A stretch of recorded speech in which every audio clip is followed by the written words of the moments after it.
This was all fine and pleasant. Tom's pulse beat high, and a glad light was in his eye. He bore himself right gracefully, and all the more so because he was not thinking of how he was doing it, his mind being charmed and occupied with the blithe sights and sounds about him. And besides, nobody can be very ungraceful in nicely fitting beautiful clothes after he has grown a little used to them, especially if he is for the moment unconscious of them. Tom remembered his instructions and acknowledged his greeting with a slight inclination of his plumed head, and a courteous, "I thank ye, my good people." He seated himself at table, without removing his cap, and did it without the least embarrassment, for to eat with one's cap on was the one solitary royal custom upon which the kings and the Cantys met upon common ground, neither party having any advantage over the other in the matter of old familiarity with it. The pageant broke up and grouped itself picturesquely, and remained bareheaded. Now, to the sound of gay music, the yeoman of the guard entered, the tallest and mightiest men in England, they being carefully selected in this regard. But we will let the chronicler tell about it. The yeomen of the guard entered, bareheaded, clothed in scarlet, with golden roses upon their backs, and these went and came, bringing in each turn a course of dishes served in plate. These dishes were received by a gentleman in the same order they were brought, and placed upon the table, while the taster gave to each guard a mouthful to eat of the particular dish he had brought, for fear of any poison. Tom made a good dinner, notwithstanding he was conscious that hundreds of eyes followed each morsel to his mouth, and watched him eat it with an interest which could not have been more intense if it had been a deadly explosive, and was expected to blow him up and scatter him all about the place. He was careful not to hurry, and equally careful not to do anything whatever for himself, but wait till the proper official knelt down and did it for him. He got through without a mistake, flawless and precious triumph. When the meal was over at last, and he marched away in the midst of his bright pageant, with the happy noises in his ears of blaring bugles, rolling drums, and thundering acclamations, he felt that if he had seen the worst of dining in public, it was an ordeal which he would be glad to endure several times a day, if by that means he could but buy himself free from some of the more formidable requirements of his royal office. Chapter 17. Fufu the First. Miles Hendon hurried along toward the Southwark end of the bridge, keeping a sharp lookout for the persons he sought, and hoping and expecting to overtake them presently. He was disappointed in this, however. By asking questions, he was enabled to track them part of the way through Southwark. Then all traces ceased, and he was perplexed as to how to proceed. Still, he continued his efforts as best he could during the rest of the day. Nightfall found him leg-weary, half-famished, and his desire as far from accomplishment as ever. So he supped at the Tabard Inn, and went to bed, resolved to make an early start in the morning, and give the town an exhaustive search. As he lay thinking and planning, he presently began to reason thus. The boy would escape from the ruffian, his reputed father, if possible. Would he go back to London and seek his former haunts? No, he would not do that. He would avoid recapture. What, then, would he do? Never having had a friend in the world or a protector until he met Miles Hendon, he would naturally try to find that friend again, provided the effort did not require him to go toward London and danger.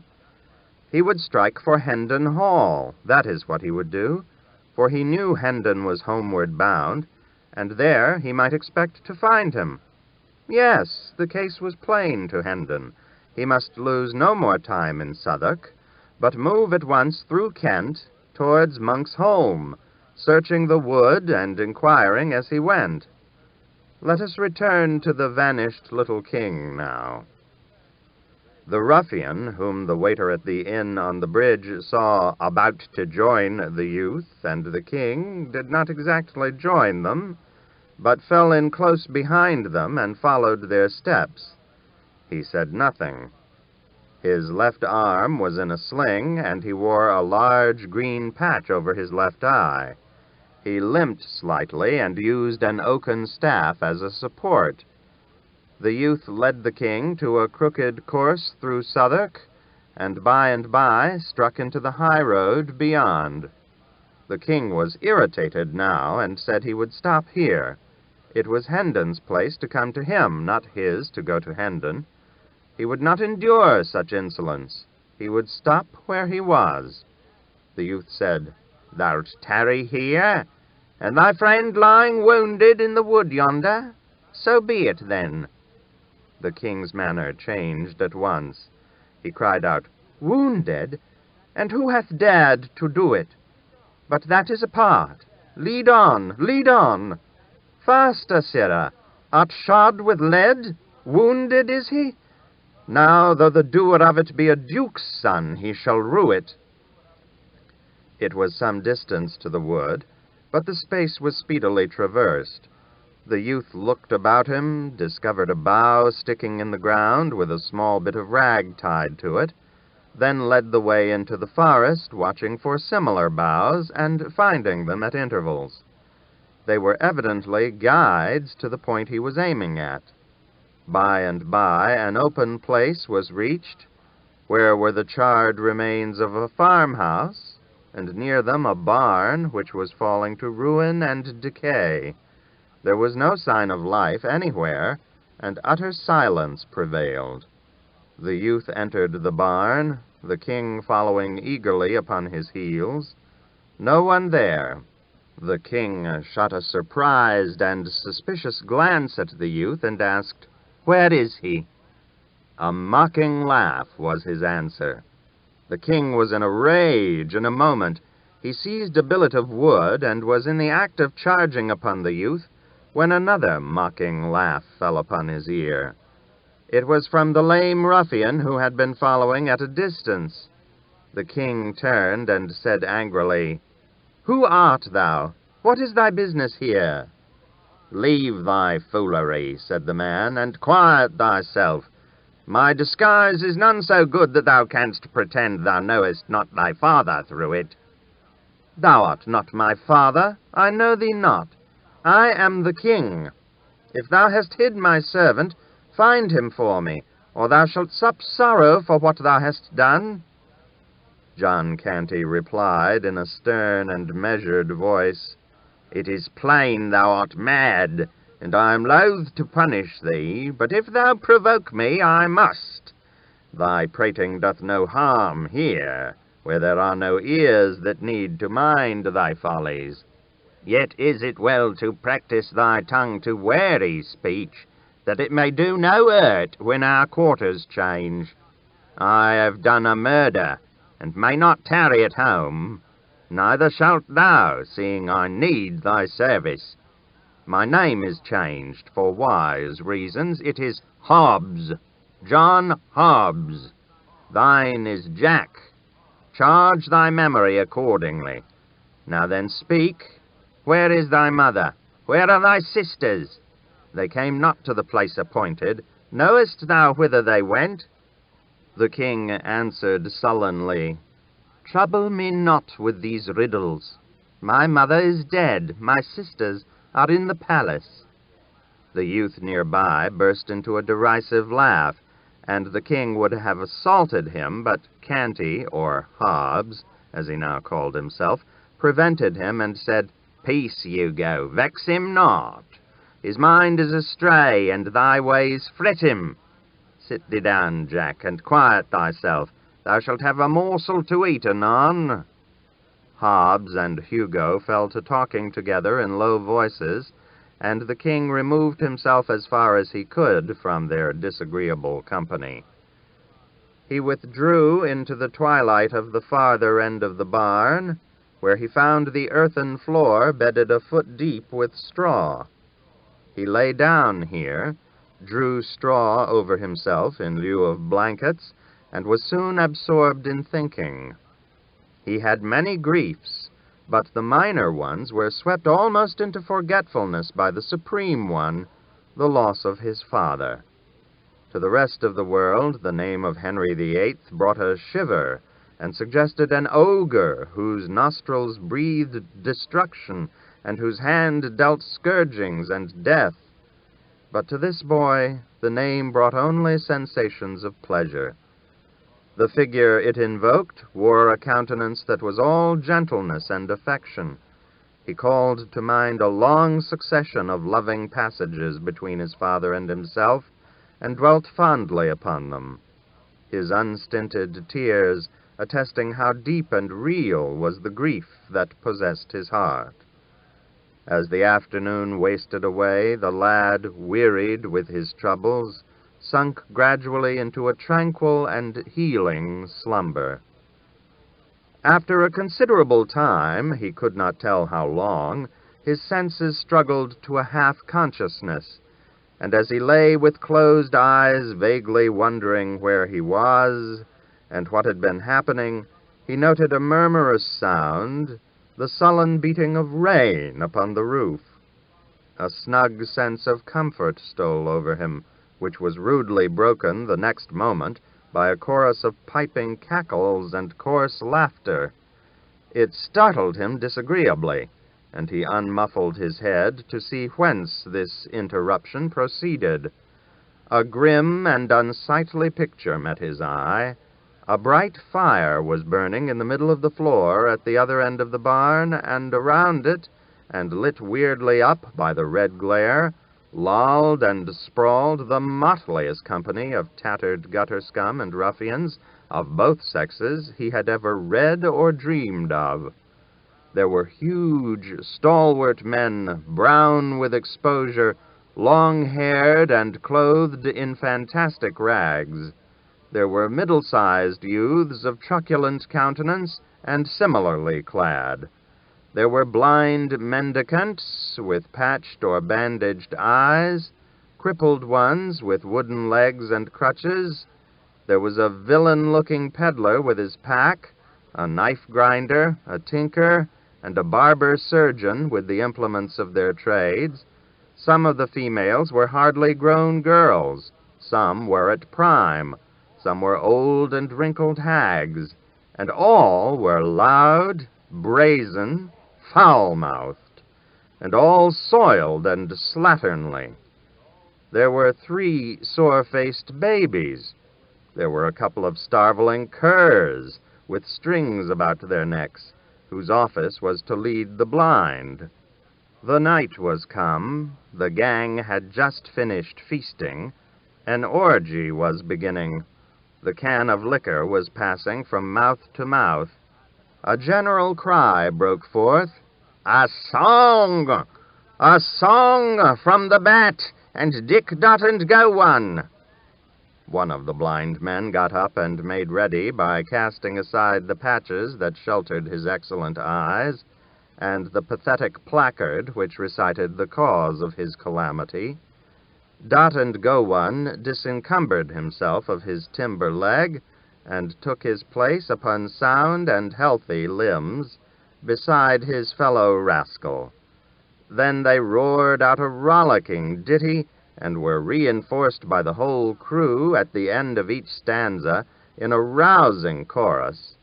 By the time the last stanza was reached, the half-drunken enthusiasm had risen to such a pitch that everybody joined in and sang it clear through from the beginning, producing a volume of villainous sound that made the rafters quake. These were the inspiring words: "Bien Darkmans then, Bowsmorton ken, the Bien Coves bings are wast, on chates to trine by Rome Coves dine, for his long libet lost." Binged out bien mort sent tour and tour, bing out of the Rome vile bine, and tour the cove that cloyed your duds upon the chates to trine. From The English Rogue, London, 1665. Conversation followed, not in the thieves' dialect of the song, for that was only used in talk when unfriendly ears might be listening. In the course of it appeared that John Hobbs was not altogether a new recruit, but had trained in the gang at some former time. His later history was called for, and when he said he had accidentally killed a man, considerable satisfaction was expressed. When he added that the man was a priest, he was roundly applauded, and had to take a drink with everybody. Old acquaintances welcomed him joyously, and new ones were proud to shake him by the hand. He was asked why he had tarried away so many months. He answered, "London is better than the country, and safer these late years, the laws be so bitter and so diligently enforced. And I had not had that accident, I had stayed there. I had resolved to stay, and never more ventured countrywards, but the accident has ended that." He inquired how many persons the gang numbered now. The ruffler, or chief, answered, 25 sturdy budges, bulks, files, clapperdogans, and maunders, counting the dells and doxies and other morts. Canting terms for various kinds of thieves, beggars, and vagabonds, and their female companions. "Most are here, the rest are wandering eastward along the Winterley. We follow at dawn. I do not see the Wen among the honest folk about me. Where may he be?" "Poor lad, his diet is brimstone now, and over hot for a delicate taste. He was killed in a brawl somewhere about midsummer." "I sorrow to hear that. The Wen was a capable man and brave." "That was he, truly. Black Bess, his dell, is of us yet, but absent on the eastward tramp. A fine lass, of nice ways and orderly conduct, none never seeing her drunk above 4 days in the 7. She was ever strict, I remember it well, a goodly wench, and worthy all commendation. Her mother was more free and less particular, a troublesome and ugly-tempered beldame, but furnished with a wit above the common. We lost her through it.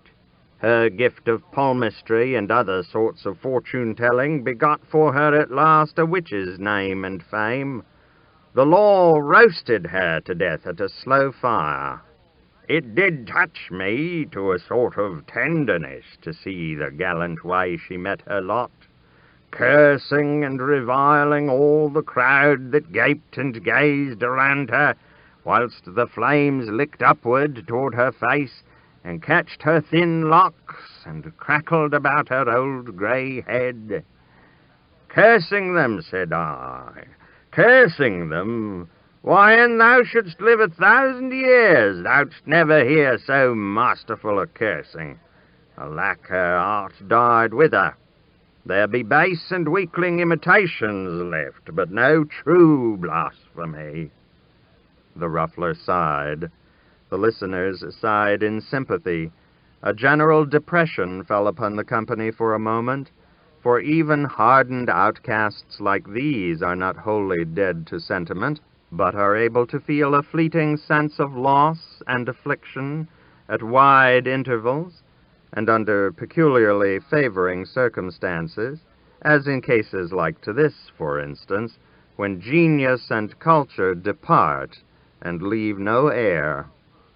However, a deep drink all round soon restored the spirits of the mourners. "Have any others of our friends fared hardly?" asked Hobbs. "Some, yes, particularly newcomers, such as small husbandmen, turned shiftless and hungry upon the world, because their farms were taken from them to be changed to sheep ranges. They begged and were whipped at the cart's tail, naked from the girdle up till the blood ran, then set in the stocks to be pelted. They begged again, were whipped again, and deprived of an ear. They begged a third time, poor devils, what else could they do? And were branded on the cheek with a red-hot iron, then sold for slaves. They ran away, were hunted down and hanged. 'Tis a brief tale and quickly told. Others of us have fared less hardly. Stand forth, Yokel, Burns, and Hodge, show your adornments. These stood up and stripped away some of their rags, exposing their backs, crisscrossed with ropey old welts left by the lash. One turned up his hair and showed the place where a left ear had once been. Another showed a brand upon his shoulder, the letter V, and a mutilated ear. The third said, I am Yokel, once a farmer and prosperous, with loving wife and kids. Now am I somewhat different in estate and calling, and the wife and kids are gone. Mayhap they are in heaven, mayhap in the other place. But the kindly God be thanked, they bide no more in England. My good old blameless mother strove to earn bread by nursing the sick. One of these died.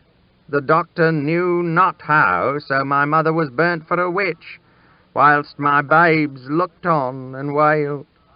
English law. Up all with your cups. Now all together and with a cheer.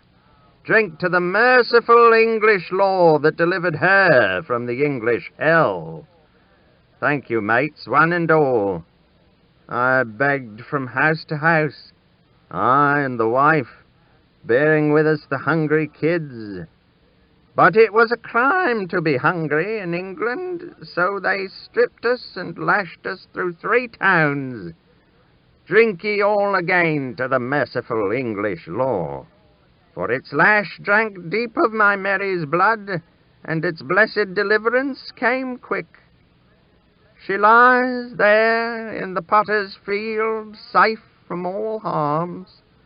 And the kids, well, whilst the law lashed me from town to town, they starved. Drink, lads, only a drop to the poor kids that never did any creature harm. I begged again, begged for a crust, and got the stocks and lost an ear. See, here bides the stump. I begged again, and here is the stump of the other to keep me minded of it. And still I begged again, and was sold for a slave. Here on my cheek under this stain, if I washed it off, ye might see the red S, the branding iron left there. A slave! Do ye understand that word? An English slave! That is he that stands before ye. I have run from my master, and when I am found, the heavy curse of heaven fall on the law of the land that hath commanded it. I shall hang. Note 10. Enslaving. So young a king and so ignorant a peasant were likely to make mistakes, and this is an instance in point. This peasant was suffering from this law by anticipation. The king was venting his indignation against a law which was not yet in existence, for this hideous statute was to have birth in this little king's own reign. However, we know from the humanity of his character that it could never have been suggested by him. A ringing voice came through the murky air. Thou shalt not, and this day the end of that law is come. All turned and saw the fantastic figure of the little king approaching hurriedly. As it emerged into the light and was clearly revealed, a general explosion of inquiries broke out. Who is it? What is it? Who art thou, mannikin? The boy stood unconfused in the midst of all those surprised and questioning eyes, and answered with princely dignity, "I am Edward, King of England." A wild burst of laughter followed, partly of derision and partly of delight in the excellence of the joke. The king was stung. He said sharply, "Ye mannerless vagrants, is this your recognition of the royal boon I have promised?" He said more, with angry voice and excited gesture, but it was lost in a whirlwind of laughter and mocking exclamations. John Hobbs made several attempts to make himself heard above the din, and at last succeeded, saying, "Mates, he is my son, a dreamer, a fool, and stark mad. Mind him not, he thinketh he is the king." "I am the king," said Edward, turning toward him, "as thou shalt know to thy cost in good time. Thou hast confessed a murder. Thou shalt swing for it. Thou'lt betray me? Thou? And I'll get my hands upon thee." "Tut, tut," said the burly ruffler, interposing in time to save the king, and emphasizing this service by knocking Hobbs down with his fist. "Hast respect for neither king nor rufflers? And thou insult my presence so again, I'll hang thee up myself." Then he said to his majesty, "Thou must make no threats against thy mates, lad, and thou must guard thy tongue from saying evil of them elsewhere. Be king, if it please thy mad humour, but be not harmful in it. Sink the title thou hast uttered. 'Tis treason. We be bad men in some few trifling ways, but none among us is so base as to be traitor to his king. We be loving and loyal hearts in that regard. Note if I speak truth. Now all together, long live Edward, King of England! Long live Edward, King of England!" The response came with such a thunder gust from the motley crew that the crazy building vibrated to the sound. The little king's face lighted with pleasure for an instant, and he slightly inclined his head and said with grave simplicity, "I thank you, my good people." This unexpected result threw the company into convulsions of merriment. When something like quiet was presently come again, the ruffler said firmly, but with an accent of good nature, "Drop it, boy. 'Tis not wise nor well. Humour thy fancy if thou must, but choose some other title." A tinker shrieked out a suggestion. "Foo-foo the First, King of the Moon Calves." The title took at once. Every throat responded, and a roaring shout went up of, "Long live Foo-foo the First, King of the Moon Calves," followed by hootings, catcalls, and peals of laughter. "Hail him forth and crown him! Robe him! Scepter him! Throne him!" These and 20 other cries broke out all at once, and almost before the poor little victim could draw a breath, he was crowned with a tin basin, robed in a tattered blanket, throned upon a barrel, and sceptered with the tinker's soldering iron. Then all flung themselves upon their knees about him and sent up a chorus of ironical wailings and mocking supplications, whilst they swabbed their eyes with their soiled and ragged sleeves and aprons. "Be gracious to us, O sweet king! Trample not upon thy beseeching worms, O noble majesty! Pity thy slaves, and comfort them with a royal kick! Cheer us and warm us with thy gracious rays, O flaming sun of sovereignty! Sanctify the ground with the touch of thy foot, that we may eat the dirt and be ennobled. Deign to spit upon us, O sire, that our children's children may tell of thy princely condescension, and be proud and happy forever." But the humorous tinker made the hit of the evening, and carried off the honors.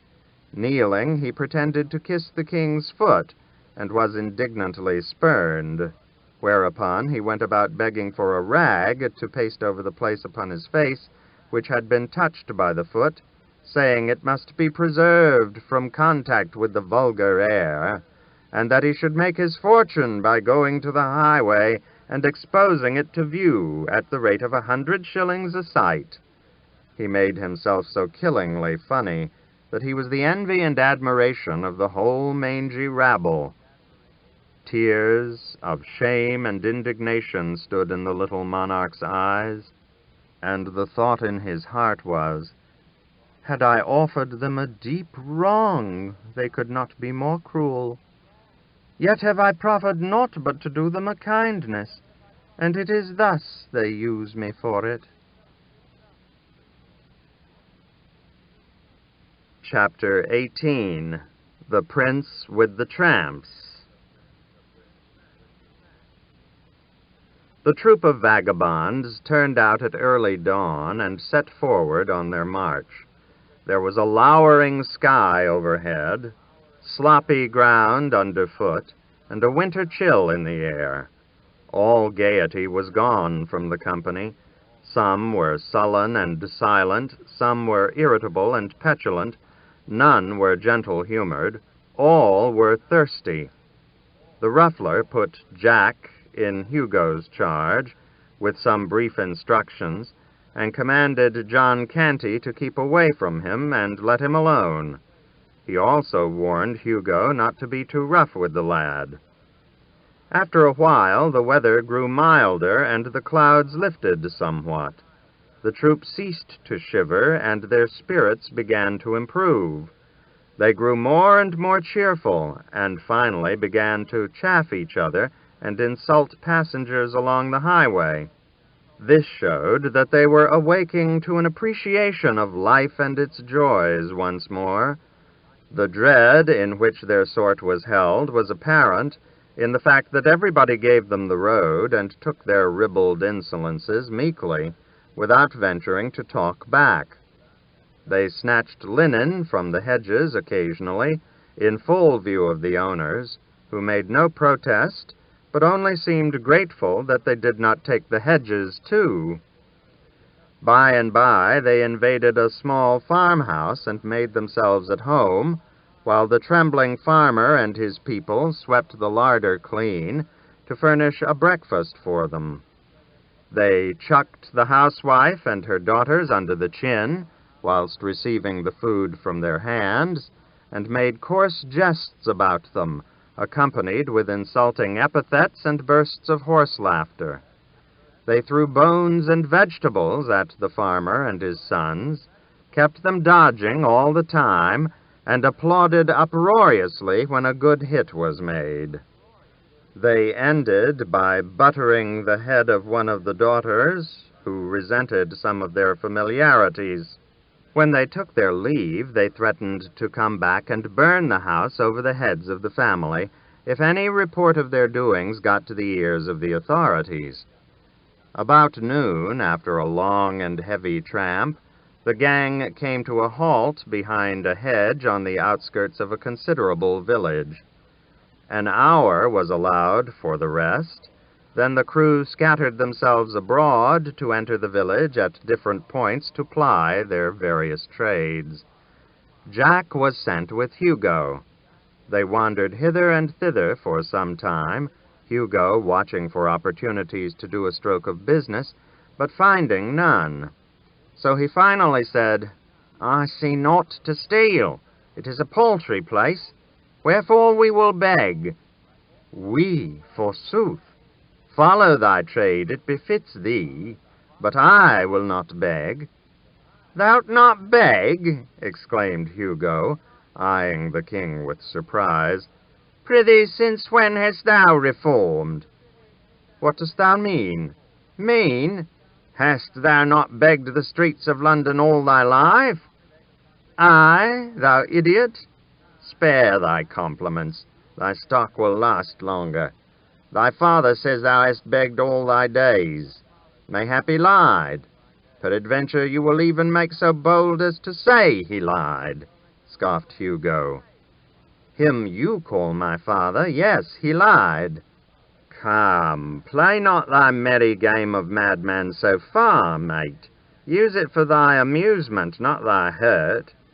And I tell him this, he will scorch thee finely for it.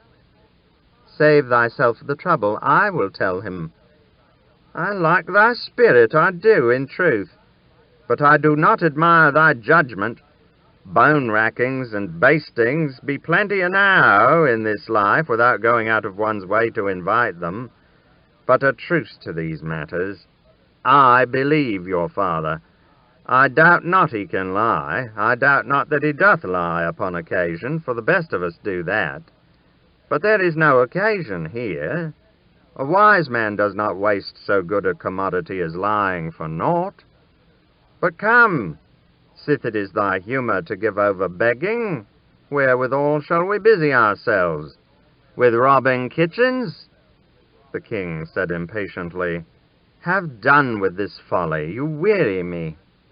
Hugo replied with temper, Now harkee, mate. You will not beg, you will not rob, so be it. But I will tell you what you will do. You will play decoy whilst I beg. Refuse, and you think you may venture. The king was about to reply contemptuously when Hugo said, interrupting, Peace, here comes one with a kindly face.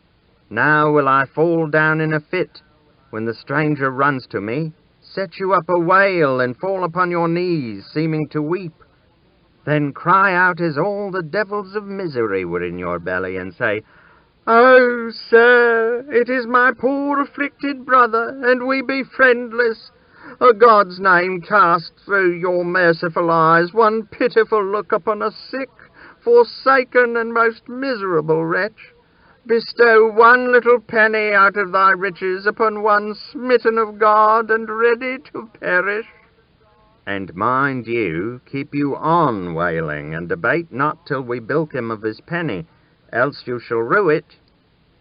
Then immediately Hugo began to moan and groan, and roll his eyes, and reel and totter about, and when the stranger was close at hand, down he sprawled before him with a shriek, and began to writhe and wallow in the dirt in seeming agony.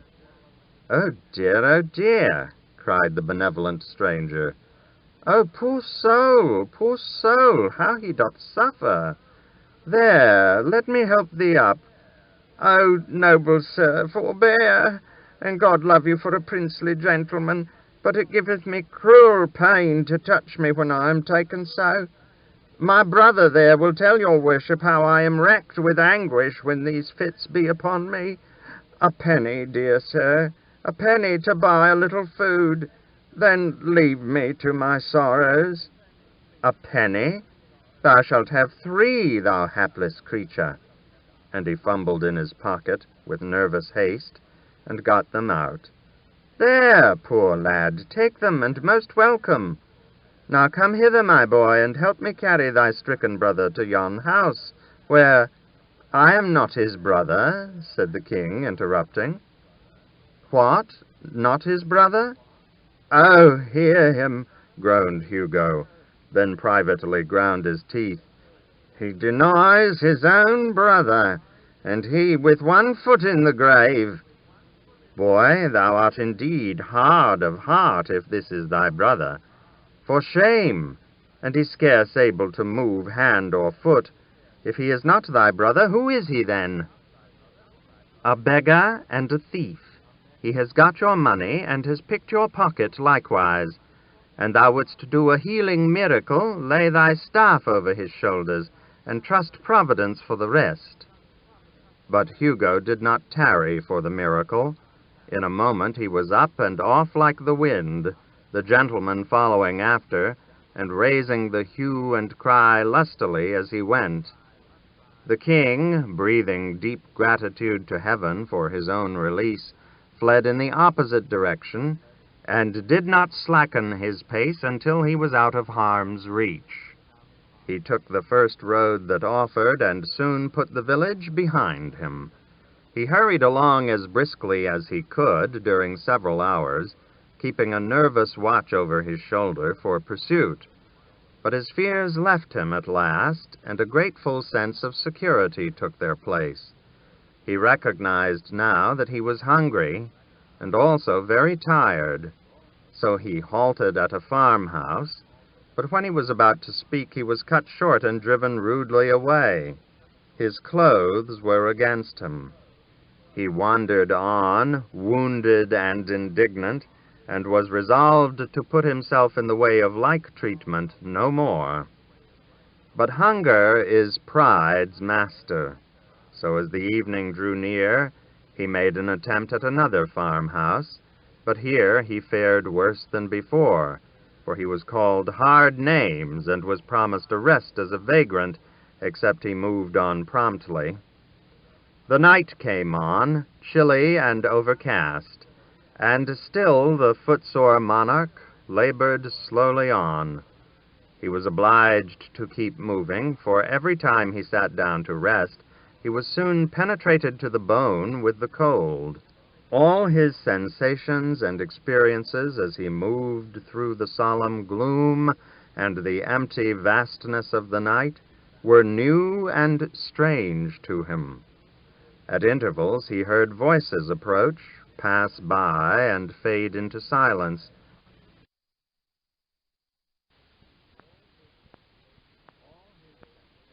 All his sensations and experiences as he moved through the solemn gloom and the empty vastness of the night were new and strange to him. At intervals he heard voices approach, pass by, and fade into silence. And as he saw nothing more of the bodies they belonged to than a sort of formless drifting blur, there was something spectral and uncanny about it all that made him shudder. Occasionally he caught the twinkle of a light, always far away apparently, almost in another world. If he heard the tinkle of a sheep's bell, it was vague, distant, indistinct.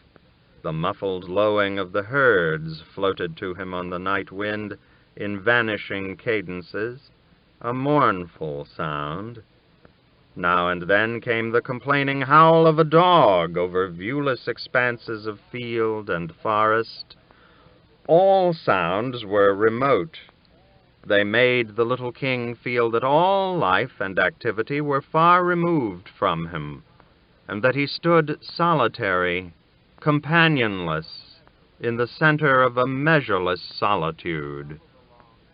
He stumbled along through the gruesome fascinations of this new experience, startled occasionally by the soft rustling of the dry leaves overhead, so like human whispers they seemed to sound, and by he came suddenly upon the freckled light of a tin lantern near at hand. He stepped back into the shadows and waited. The lantern stood by the open door of a barn. The king waited some time. There was no sound and nobody stirring. He got so cold, standing still, and the hospitable barn looked so enticing that at last he resolved to risk everything and enter. He started swiftly and stealthily, and just as he was crossing the threshold, he heard voices behind him. He darted behind a cask within the barn and stooped down.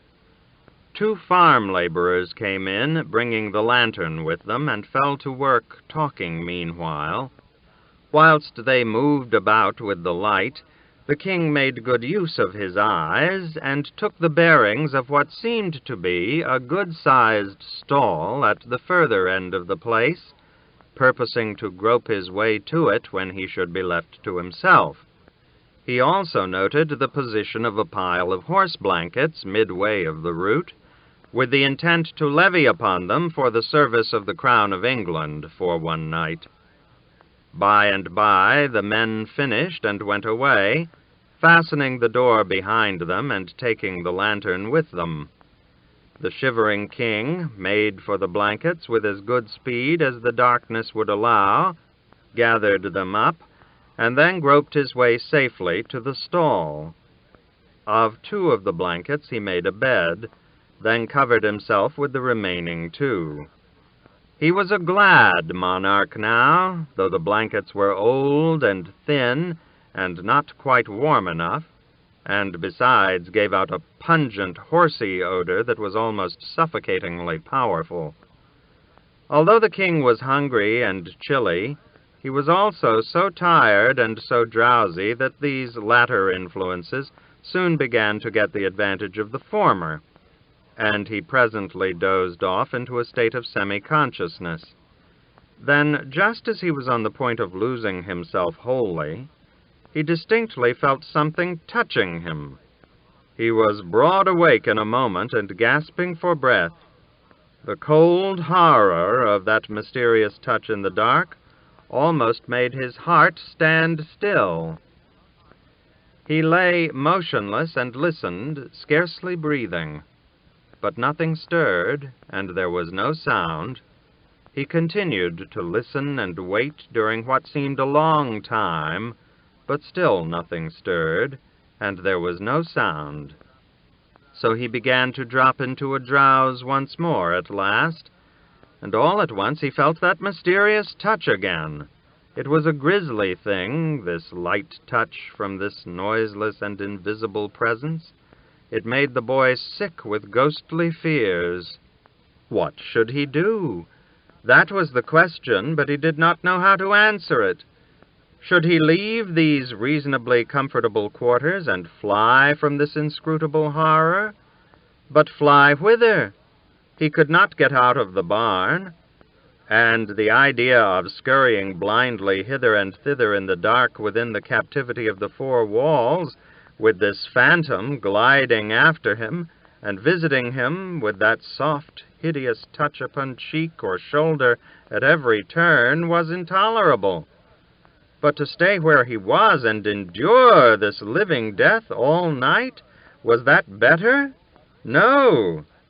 What, then, was there left to do? Ah, there was but one course. He knew it well. He must put out his hand and find that thing. It was easy to think this, but it was hard to brace himself up to try it. 3 times he stretched his hand a little way out into the dark, gingerly, and snatched it suddenly back with a gasp, not because it had encountered anything, but because he had felt so sure it was just going to. But the 4th time he groped a little further, and his hand lightly swept against something soft and warm. This petrified him nearly with fright. His mind was in such a state that he could imagine the thing to be nothing else than a corpse newly dead and still warm. He thought he would rather die than touch it again. But he thought that false thought because he did not know the immortal strength of human curiosity. In no long time his hand was tremblingly groping again, against his judgment and without his consent, but groping persistently on just the same. It encountered a bunch of long hair. He shuddered, but followed up the hair and found what seemed to be a warm rope. Followed up the rope and found an innocent calf. For the rope was not a rope at all, but a calf's tail. The king was cordially ashamed of himself for having gotten all that fright and misery out of so paltry a matter as a slumbering calf. But he need not have felt so about it, for it was not the calf that frightened him, but a dreadful, non-existent something which the calf stood for, and any other boy in those old superstitious times would have acted and suffered just as he had done. The king was not only delighted to find that the creature was only a calf, but delighted to have the calf's company, for he had been feeling so lonesome and friendless that the company and comradeship of even this humble animal was welcome, and he had been so buffeted, so rudely entreated by his own kind, that it was a real comfort to him to feel that he was at last in the society of a fellow creature that had at least a soft heart and a gentle spirit. whatever loftier attributes might be lacking. So he resolved to waive rank and make friends with the calf.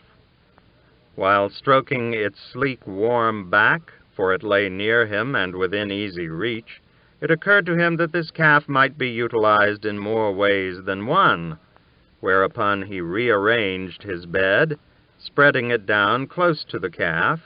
Then he cuddled himself up to the calf's back, drew the covers up over himself and his friend, and in a minute or two was as warm and comfortable as he had ever been in the downy couches of the regal palace of Westminster. Pleasant thoughts came at once. Life took on a cheerfuller seeming. He was free of the bonds of servitude and crime, free of the companionship of base and brutal outlaws. He was warm, he was sheltered.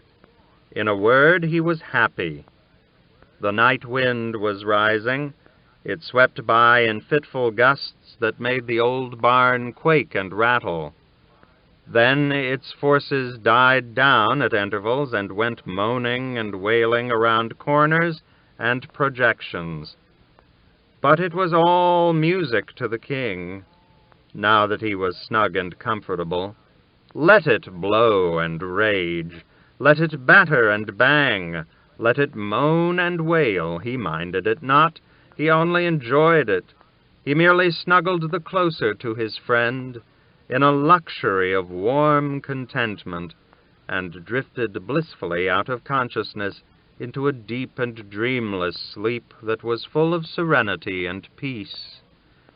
The distant dogs howled, the melancholy kine complained, and the winds went on raging, whilst furious sheets of rain drove along the roof.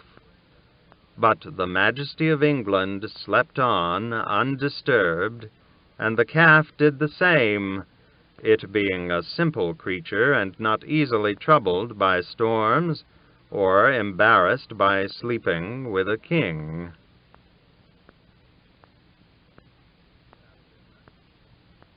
Chapter 19. The Prince with the Peasants. When the king awoke in the early morning, he found that a wet but thoughtful rat had crept into the place during the night and made a cozy bed for itself in his bosom.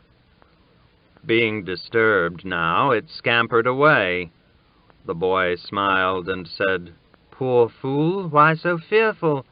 I am as forlorn as thou. 'Twould be a shame in me to hurt the helpless, who am myself so helpless.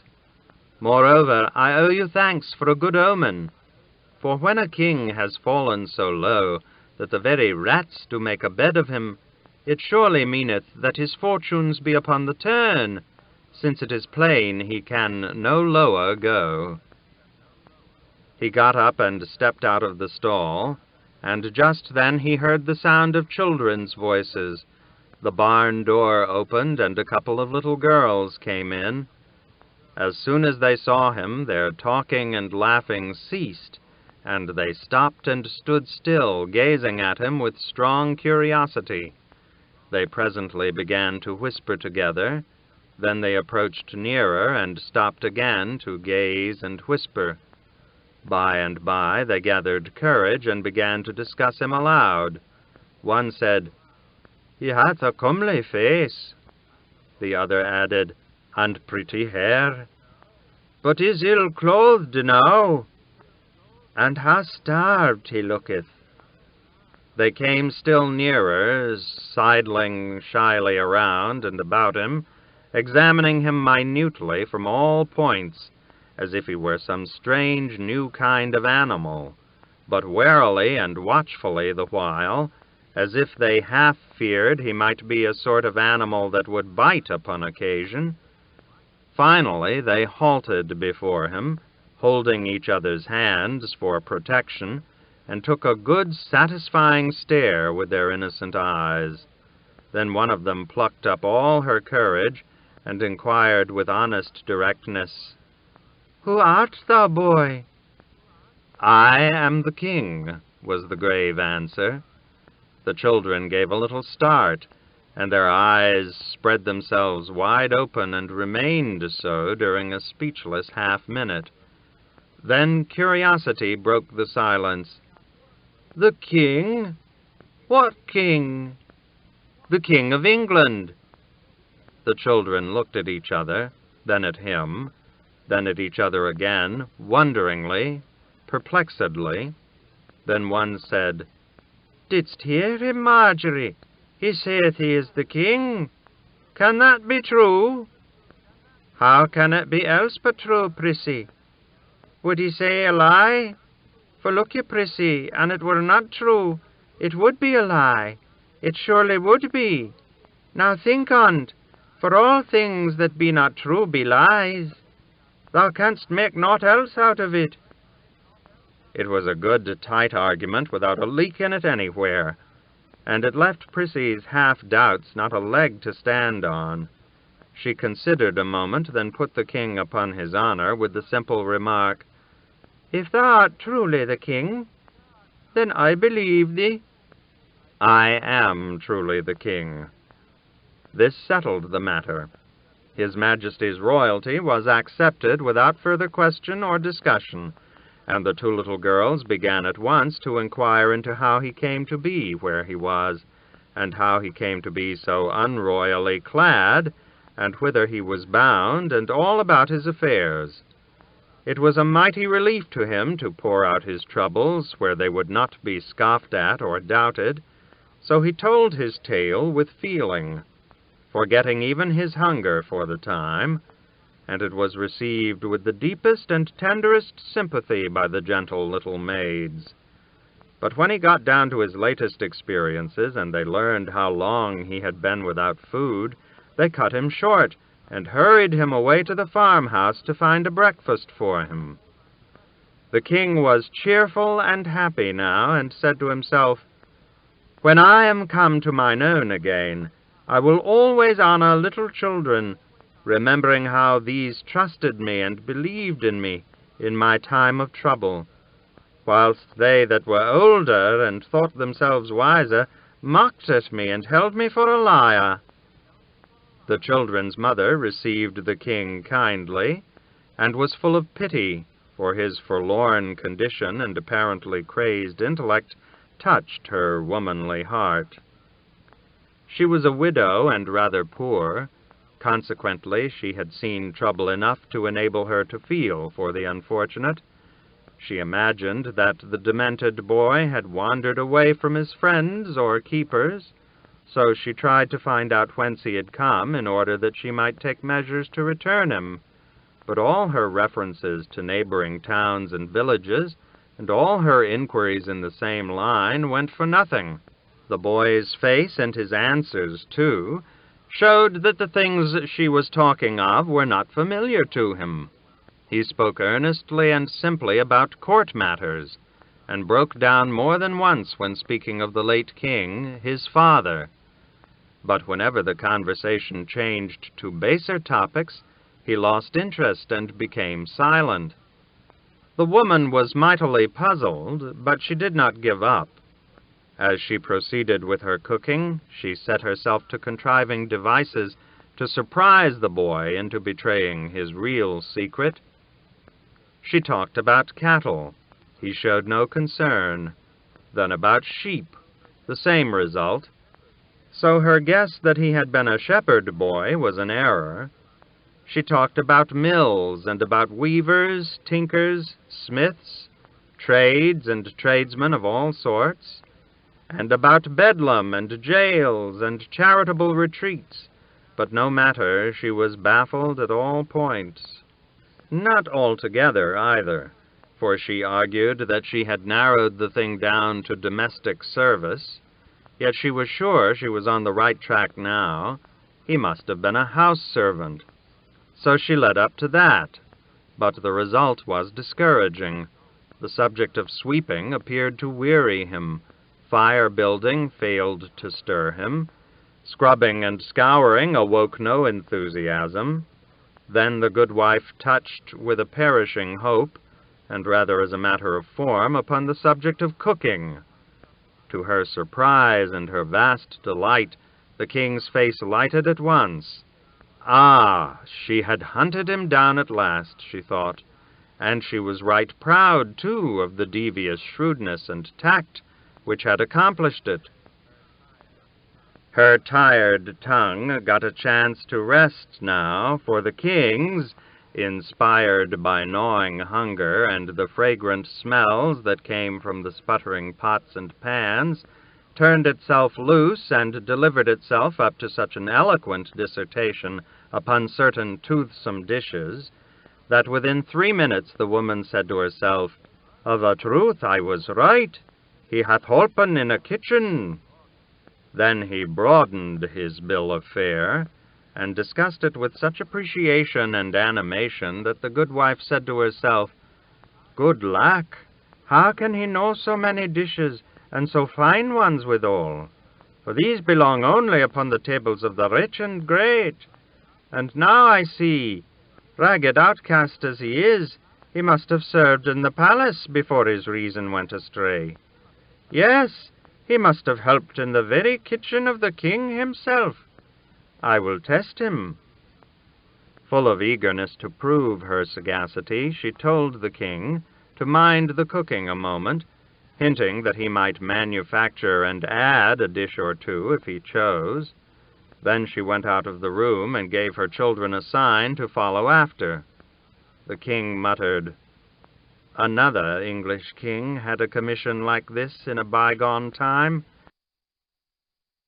It is nothing against my dignity to undertake an office which the great Alfred stooped to assume, but I will try to better serve my trust than he, for he let the cakes burn." The intent was good, but the performance was not answerable to it. For this king, like the other one, soon fell into deep thinkings concerning his vast affairs, and the same calamity resulted. The cookery got burned. The woman returned in time to save the breakfast from entire destruction, and she promptly brought the king out of his dreams with a brisk and cordial tongue-lashing. Then, seeing how troubled he was over his violated trust, she softened at once and was all goodness and gentleness toward him. The boy made a hearty and satisfying meal, and was greatly refreshed and gladdened by it. It was a meal which was distinguished by this curious feature, that rank was waived on both sides, yet neither recipient of the favor was aware that it had been extended. The goodwife had intended to feed this young tramp with broken victuals in a corner like any other tramp, or like a dog, but she was so remorseful for the scolding she had given him that she did what she could to atone for it by allowing him to sit at the family table and eat with his betters, on ostensible terms of equality with them. And the king on his side was so remorseful for having broken his trust after the family had been so kind to him, that he forced himself to atone for it by humbling himself to the family level, instead of requiring the woman and her children to stand and wait upon him while he occupied their table in the solitary state due his birth and dignity. It does us all good to unbend sometimes. This good woman was made happy all the day long by the applauses which she got out of herself for her magnanimous condescension to a tramp, and the king was just as self-complacent over his gracious humility toward a humble peasant woman. When breakfast was over, the housewife told the king to wash up the dishes. This command was a staggerer for a moment, and the king came near rebelling. But then he said to himself, "Alfred the Great washed the cakes. Doubtless he would have washed the dishes too. Therefore will I essay it." He made a sufficiently poor job of it, and to his surprise, too, for the cleaning of wooden spoons and trenchers had seemed an easy thing to do. It was a tedious and troublesome piece of work, but he finished it at last. He was becoming impatient to get away on his journey now. However, he was not to lose this thrifty dame's society so easily. She furnished him some little odds and ends of employment, which he got through with after a fair fashion and with some credit. Then she set him and the little girl to paring some winter apples, but he was so awkward at this service that she retired him from it and gave him a butcher knife to grind. Afterward she kept him carding wool until he began to think he had laid the good King Alfred about far enough in the shade for the present in the matter of showy menial heroisms that would read picturesquely in storybooks and histories, and so he was half-minded to resign. And when, just after the noonday dinner, the good wife gave him a basket of kittens to drown, he did resign. At least he was just going to resign, for he felt that he must draw the line somewhere, and it seemed to him that to draw it at kitten drowning was about the right thing, when there was an interruption. The interruption was John Canty, with a peddler's pack on his back, and Hugo. The king discovered these rascals approaching the front gate before they had had a chance to see him, so he said nothing about drawing the line, but took up his basket of kittens and stepped quietly out the back way without a word. He left the creatures in an outhouse and hurried on into a narrow lane at the rear. Chapter 20. The Prince and the Hermit. The high hedge hid him from the house now, and so under the impulse of a deadly fright he let out all his forces and sped toward a wood in the distance. He never looked back until he had almost gained the shelter of the forest. Then he turned and descried two figures in the distance. That was sufficient. He did not wait to scan them critically, but hurried on, and never abated his pace till he was far within the twilight depths of the wood. Then he stopped, being persuaded that he was now tolerably safe. He listened intently, but the stillness was profound and solemn, awful even, and depressing to the spirits. At wide intervals his straining ear did detect sounds, but they were so remote and hollow and mysterious that they seemed not to be real sounds, but only the moaning and complaining ghosts of departed ones. So the sounds were yet more dreary than the silence which they interrupted. It was his purpose in the beginning to stay where he was the rest of the day, but a chill soon invaded his perspiring body, and he was at last obliged to resume movement in order to get warm. He struck straight through the forest, hoping to pierce to a road presently, but he was disappointed in this. He traveled on, but the farther he went, the denser the wood became, apparently. The gloom began to thicken by and by, and the king realized that the night was coming on. It made him shudder to think of spending it in such an uncanny place. So he tried to hurry faster, but he only made the less speed, for he could not now see well enough to choose his steps judiciously. Consequently, he kept tripping over roots and tangling himself in vines and briars. And how glad he was when at last he caught the glimmer of a light. He approached it warily, stopping often to look about him and listen. It came from an unglazed window opening in a shabby little hut. He heard a voice now and felt a disposition to run and hide, but he changed his mind at once, for this voice was praying, evidently. He glided to the one window of the hut, raised himself on tiptoes, and stole a glance within. The room was small. Its floor was the natural earth, beaten hard by use. In a corner was a bed of rushes and a ragged blanket or two. Near it was a pail, a cup, a basin, and 2 or 3 pots and pans. There was a short bench and a three-legged stool. On the hearth the remains of a faggot fire were smoldering. Before a shrine, which was lighted by a single candle, knelt an aged man, and on an old wooden box at his side lay an open book and a human skull. The man was of large, bony frame. His hair and whiskers were very long and snowy white. He was clothed in a robe of sheepskins which reached from his neck to his heels. "A holy hermit," said the king to himself. "Now am I indeed fortunate." The hermit rose from his knees. The king knocked. A deep voice responded, "Enter, but leave sin behind, for the ground whereon thou shalt stand is holy." The king entered and paused. The hermit turned a pair of gleaming, unrestful eyes upon him and said, "Who art thou?" "I am the king," came the answer, with placid simplicity. "Welcome, king!" cried the hermit with enthusiasm. Then, bustling about with feverish activity and constantly saying, "Welcome! Welcome!" he arranged his bench, seated the king on it by the hearth, threw some faggots on the fire, and finally fell to pacing the floor with a nervous stride. "Welcome!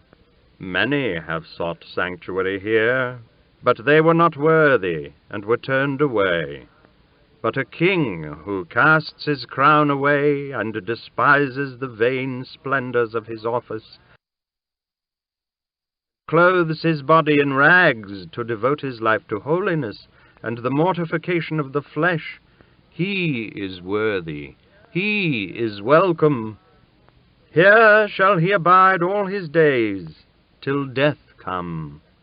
The king hastened to interrupt and explain, but the hermit paid no attention to him, did not even hear him apparently, but went right on with his talk, with a raised voice and a growing energy. "And thou shalt be at peace here. None shall find out thy refuge to disquiet thee with supplications to return to that empty and foolish life which God hath moved thee to abandon. Thou shalt pray here. Thou shalt study the book. Thou shalt meditate upon the follies and delusions of this world, and upon the sublimities of the world to come. Thou shalt feed upon crusts and herbs, and scourge thy body with whips daily to the purifying of thy soul. Thou shalt wear a hair shirt next thy skin. Thou shalt drink water only, and thou shalt be at peace, yes, wholly at peace. For whoso comes to seek thee shall go his way again, baffled. He shall not find thee, he shall not molest thee." The old man, still pacing back and forth, ceased to speak aloud and began to mutter. The king seized this opportunity to state his case, and he did it with an eloquence inspired by uneasiness and apprehension. But the hermit went on muttering and gave no heed, and, still muttering, he approached the king and said impressively, "Shh! I will tell you a secret." He bent down to impart it, but checked himself and assumed a listening attitude. After a moment or two, he went on tiptoe to the window opening, put his head out and peered around in the gloaming, then came tiptoeing back again, put his face close down to the king's, and whispered, "I am an archangel." The king started violently and said to himself, "Would God I were with the outlaws again, for lo, now I am the prisoner of a madman." His apprehensions were heightened, and they showed plainly in his face. In a low, excited voice, the hermit continued, "I see you feel my atmosphere. There's awe in your face. None may be in this atmosphere and not be thus affected. for it is the very atmosphere of heaven. I go thither and return in the twinkling of an eye. I was made an archangel on this very spot. It is 5 years ago, by angels sent from heaven to confer that awful dignity. Their presence filled this place with an intolerable brightness, and they knelt to me, King. Yes, they knelt to me, for I was greater than they. I have walked in the courts of heaven and held speech with the patriarchs. Touch my hand. Be not afraid. Touch it. There. Now thou hast touched a hand which has been clasped by Abraham and Isaac and Jacob. For I have walked in the golden courts. I have seen the deity face to face. He paused to give this speech effect. Then his face suddenly changed, and he started to his feet again, saying with angry energy, "Yes, I am an archangel, a mere archangel. I that might have been pope. It is verily true. I was told it from heaven in a dream 20 years ago. Oh, yes, I was to be pope, and I should have been pope, for heaven had said it. But the king dissolved my religious house, and I, poor, obscure, unfriended monk, was cast homeless upon the world, robbed of my mighty destiny." Here he began to mumble again, and beat his forehead in futile rage with his fist, now and then articulating a venomous curse, and now and then a pathetic, "Wherefore I am naught but an archangel, I that should have been pope." So he went on for an hour, whilst the poor little king sat and suffered. Then all at once the old man's frenzy departed, and he became all gentleness. His voice softened. He came down out of his clouds and fell to prattling along so simply and so humanly that he soon won the king's heart completely. The old devotee moved the boy nearer to the fire and made him comfortable, doctored his small bruises and abrasions with a deft and tender hand, and then set about preparing and cooking a supper, chatting pleasantly all the time, and occasionally stroking the lad's cheek, or patting his head in such a gently caressing way that in a little while all the fear and repulsion inspired by the archangel were changed to reverence and affection for the man. This happy state of things continued while the two ate the supper. Then, after a prayer before the shrine, the hermit put the boy to bed in a small adjoining room, tucking him in as snugly and lovingly as a mother might, and so, with a parting caress, left him and sat down by the fire, and began to poke the brands about in an absent and aimless way. Presently he paused, then tapped his forehead several times with his fingers, as if trying to recall some thought which had escaped from his mind. Apparently he was unsuccessful. Now he started quickly up, and entered his guest's room, and said, "Thou art king?" "Yes," was the response drowsily uttered. "What king?" "Of England." "Of England? Then Henry is gone?" "Alack, it is so. I am his son." A black frown settled down upon the hermit's face, and he clenched his bony hands with a vindictive energy. He stood a few moments, breathing fast and swallowing repeatedly, then said in a husky voice, "Dost know it was he that turned us out into the world, houseless and homeless?" There was no response. The old man bent down and scanned the boy's reposeful face and listened to his placid breathing. He sleeps, sleeps soundly. And the frown vanished away and gave place to an expression of evil satisfaction. A smile flitted across the dreaming boy's features. The hermit muttered, "So, his heart is happy," and he turned away.